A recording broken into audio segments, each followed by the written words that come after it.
Welcome! In today's video, we are repairing a side-by-side Whirlpool refrigerator that is not cooling in both fridge or freezer compartment. In fact, besides the working lights, nothing else seems to be working. Turning the dial in any direction has no effect on the unit, and opening the freezer, we should be able to hear the fan running, but it's all quiet. Temperature readings are very high, indicating that the compressor has not been running.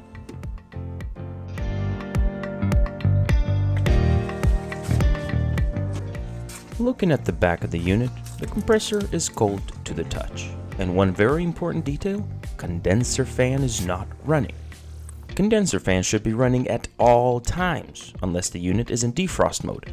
So putting all breadcrumbs together, we are starting to develop a sense of what type of problem we're dealing with. We have to access this control board area, so let's remove some screws. Pulling the panel toward you, then down will drop the whole assembly.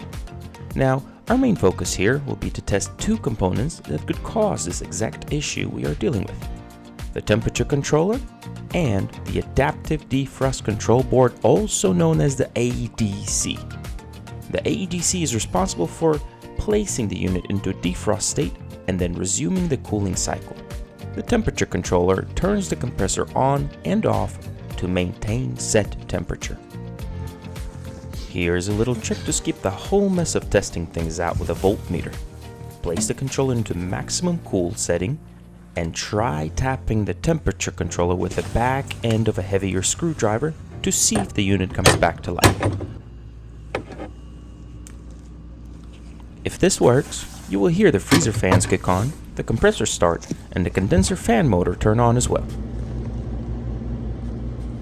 Now, this trick may not work on all controllers, and if it doesn't on yours, do not stress. I will go over how to test this controller in a little bit.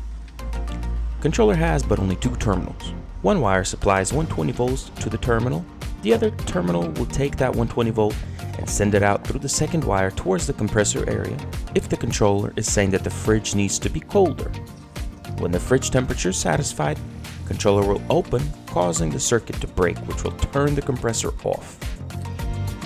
One terminal is receiving 120 volts, and even though the controller is turned on and the temperature is high, no voltage is coming out of the controller. This indicates a failed temperature controller. We don't need to test the adaptive defrost control board since we see that the voltage supplied to the controller is 120 volts. Tap, tap. Colder? Yeah, let's try colder. Tap. There she goes. And now we see that the voltage coming in is matching voltage coming out, which is 123.9 volts to be exact. Disassembly and removal of this controller is not hard. Remove this 6-pin wire connector and then these two covers to access the temperature controller thermostat wire for replacement.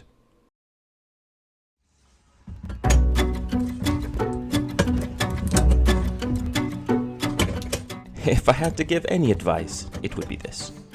Before securing the new controller in place, test the controller on and off positions and make sure they match. It's a silly mistake to make, but a very annoying one if you assemble everything back just to find out that your on side is now your off side. And as always, thank you for watching. And if this video helped you in any way, please leave a like and subscribe to my channel.